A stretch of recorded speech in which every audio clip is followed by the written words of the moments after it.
If you plan on moving to Atlanta, these are the 8 huge mistakes that you need to avoid when buying a home here. The first one is underestimating the property taxes. Very often when we see a listing on like Zillow or Realtor.com or whatever, they have that property taxes listed there on like the extra facts. But you have to remember that here in Georgia, many of the counties give out like a discount or like they lower the property taxes for senior citizens. Sometimes it's veterans who get a discount on the property taxes. If you have a homestead exemption, you get a discount on the property taxes. So there are a lot of different reasons why someone might be paying less in property taxes that maybe doesn't apply to you. So if you see that like a $500,000 home is only paying like $3,000 a year in property taxes, I assure you it's because they have some kind of discount. It's usually about 1% of the value of the home for property taxes. So if you have a $500,000 home, you should expect at least $5,000 per year for property taxes here in Georgia. What's up, y'all? My name is Victor with Atlanta Suburban Living, and I put out videos every week about what it's like to live in Atlanta and the surrounding suburbs of Atlanta. This next thing that you really need to avoid if you plan on buying a home here is paying for your own closing costs if the home has been on the market for a while. For the most part, when you buy a home in Georgia, the buyer pays for the closing costs. Things like the lender fees and the closing attorney fees, these come from the buyer. But if the home has been on the market for a while, which is something that we're seeing a lot of lately here in Metro Atlanta, you typically can get away with asking for the seller to pay for your closing costs. The general rule of thumb that I use and that I advise my clients is that if the home has been on the market for 7 to 14 days, especially if the home is brand new to the market, then the seller is typically not going to be willing to pay for the buyer's closing costs. But if it's been on the market for like 30 days or definitely anything more than 30 days, then very often the seller will be willing to pay for the closing costs so that they can get the home sold. Typically, closing costs are somewhere around $5,000 to $10,000, depending on the fees from the lender and whether or not you're getting title insurance and all of these different things. So being able to get the seller to pay for that $5,000 to $10,000 is huge. And so definitely something to think about when you're buying a home here in Atlanta. Number 3 on the list of the 8 huge mistakes you need to avoid when buying a home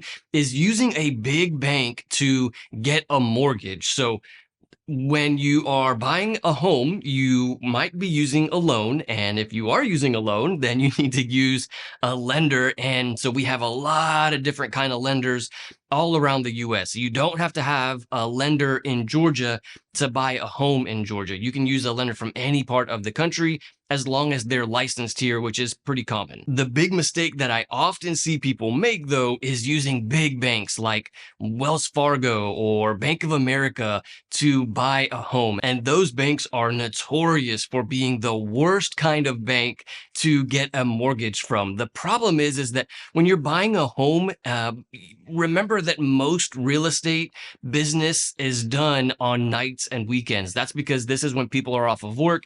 They're seeing homes on evenings and weekends, or they're typically buyers and sellers are communicating most during evenings and weekends when they're not at work. But guess who tends to not be doing work in evenings and weekends? It's the big banks. I challenge you to try to get a hold of someone at Bank of America on a Saturday night when you are trying to make an offer on a home and you have to figure out how many days they need for financing contingency. It's going to be impossible. Bank of America is not going to answer the phone, and you could potentially miss out on that home that you just saw Saturday afternoon. In addition to that, many sellers here, especially in Metro Atlanta, they know, or at least the listing agent is advising the seller, hey, big banks are the worst to work with. They're the slowest. If there's a problem and we need some kind of adjustment to a contract, the big bank is not going to help very quickly, and they potentially aren't going to help at all. And so the best kind of bank or mortgage provider to use when you're buying a home is a small lender, a mom and pop lender, somebody who they just are focused on doing mortgages. That's their only business. They're not a big bank. And so they're used to having great customer service. They're going to answer the phones on evenings and weekends. These kinds of small business mortgage lenders, these are the best ones to use when you're buying a home. And again, listing agents and sellers here, they know that. So when they have two offers on a home and one of the offers is using Bank of America and the other offer is using, Joe Smith from Marietta, Georgia, who is a mortgage lender, they're going to prefer Joe Smith from Marietta because they know that that guy is going to answer the phone. He's going to get things done. It's not like it's just a random dude. These small mom and pop lenders still have the same regulations as the big lenders, but they are far better at customer service than the big banks. In fact, if you're trying to figure out if you can afford a mortgage or you have a question about a mortgage, feel free to text me the word lender. You can use this contact information here below, and I will personally send you the list of lenders that I think are the best. I don't have any kind of benefit if you use these lenders or not. They're just lenders that I think do a great job here in Metro Atlanta. Text me the word lender and I'll send you the list of lenders that I love. Number 4 on the list of the 8 huge mistakes that you want to avoid is assuming that every part of Metro Atlanta is the same. Atlanta's a very big city, and Metro Atlanta, so all of the suburbs that are around Atlanta, this is absolutely enormous. About 6 million people live here, and the amount of cities or suburbs that are included when someone says Metro Atlanta is about 100 city suburbs around Atlanta. So I assure you, these cities are all very different, from densely populated cities to cities that are way out in the country, or cities that have big economies like Marietta or Alpharetta, to cities that have tiny or non-existent economies like Holly Springs or Milton. Even though Milton is super popular, there's not really a lot of businesses there. In addition to that, some of the cities are, within 20 minutes to Atlanta, and some of these cities around Metro Atlanta are an hour from Atlanta. So it really depends on what you are looking for when it comes to finding the right suburb for you. Number 5 on the list is overpaying for a home. You definitely don't want to overpay for a home that you plan on purchasing here in Metro Atlanta. One super interesting phenomenon that we're seeing in a lot of different suburbs around Atlanta is that there are the move-in ready, perfect homes that are going off the market very quickly within a matter of maybe a week. And then there's the homes that are not move-in ready. Maybe the pictures weren't perfect. The home is great, and it's got a lot of great features to it, but maybe the listing agent didn't do a good job. And so because there are such fewer buyers on the market right now, there's a very big discrepancy between the homes that are going off the market very quickly, again, about a week, and then the other set of homes that are taking 30 or 60 days to be sold. And those homes, which is the majority of the homes, you don't need to pay the list price even to get those homes. You can certainly offer below list price for a home that's been on the market for anything more than 30 days. Also, for homes like that, when you do have a home inspection, you can ask for the buyer to make any kinds of repairs. Again, because the home has been on the market for a while, they want to make sure to sell that home. They're going to be more willing to make repairs on a home like that. The same cannot be said for a home that's only been on the market for a few days. The sellers are not going to be willing to make repairs if it's only been on the market for 3 days and maybe they have other offers. The chances that you get any repairs made after the home inspection is very slim.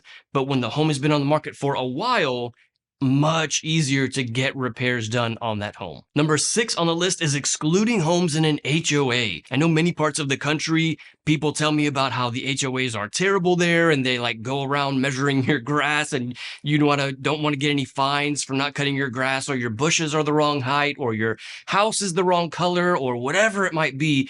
But HOAs here are not nearly as strict as other parts of the US. They're just mainly here to collect money for the common grounds, the pool or the tennis courts, or maybe they do landscaping or whatever it might be. The HOAs here are far more minimal than they are in other parts of the country, and they are not nearly as difficult here as other parts of the country. And around Metro Atlanta, I'd say 75 to 90% of the homes are in an HOA. So to exclude homes in an HOA, you would really be selling yourself short by a lot, and you don't want to only limit yourself to like 10% of the homes. There's already a shortage of homes for sale. So to exclude homes in an HOA would be a terrible idea. Definitely a huge mistake. Number 7 on the list, I think it's number 7. I'm not sure what number we're on actually, but I think it's number 7 on the list, is living in the wrong area. You definitely don't want to live in the wrong area when it comes to moving to Metro Atlanta. Some areas are the right area and some areas are the wrong area. So if you have any questions about what area is the right area and what area is the wrong area for you, maybe it's, you're wanting to live within the great school district, or maybe you're wanting to live 10 to 15 minutes from work, or maybe you need to be in the middle of Atlanta, not in the suburbs of Atlanta. Call me, text me, email me. I'm happy to go over all of these different areas so that you know what area is the right area for you. And then number 8 on the list of the huge mistakes you want to avoid when buying a home is lowballing a seller when the home has been on the market for only a few days, especially if they have multiple offers. The chances of your offer getting accepted, if you are lowballing, like if the home price is $500,000 and they have multiple offers, chances are that the home is going to be sold for higher than $500,000. So to offer like 480, 490, 475, that kind of offer would never get accepted in a multiple offer situation. And it's not likely to get accepted if the home is brand new to the market. So you really want to take into account where the home is in that whole listing period. Brand new to the market, you have to offer at least list price or maybe higher. 30 days or more, you can offer lower. There's certainly a lot to think about when you're moving to Atlanta, and it can kind of be overwhelming with how much there is to think about, but that's why I'm here to help. In fact, I made an entire video, a whole relocating guide to the Atlanta area. We go over all of the different aspects of relocating to Atlanta from another state, buying a home, making the move, looking at houses from another state. So this is a very helpful tool if you're planning on relocating to Atlanta. In fact, you can check out that video right here. I'll see you in the next one.